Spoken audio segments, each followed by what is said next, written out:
जैसे जैसे मेरी उम्र में इजाफा होता गया, मुझे समझ आती गई कि मैं 1000 की घड़ी पहनूं या 1 लाख की, दोनों वक्त एक जैसा ही बताएंगी।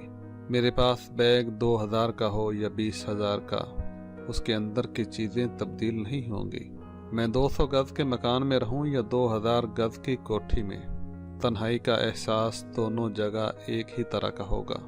मुझे ये भी समझ आ गई कि मैं इकोनॉमी क्लास में सफ़र करूं या बिजनेस क्लास में, दोनों ही मुझे एक मंजिल मकसूद पर पहुंचाएंगी। इसलिए अपनी औलाद को मालदार होने की तरगीब देने की बजाय ये सिखाओ कि वो खुश किस तरह रह सकते हैं। इस तरह जब वो बड़े होंगे तो वो चीज़ों की कदर को देखेंगे, कीमत को नहीं।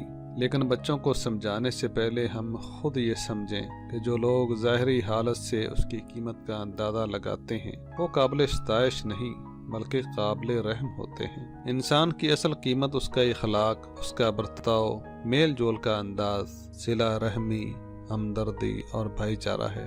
पैसे की बेपनाह मोहब्बत और बड़े बैंक बैलेंस से हासिल होने वाली इज्जत और शोहरत आर्जी होती है।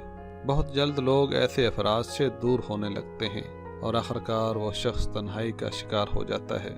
दिल को दुनिया से ना लगाओ कि ये फ़ानी है, बल्कि आखिरत के साथ लग जाओ क्योंकि वो बाकी है।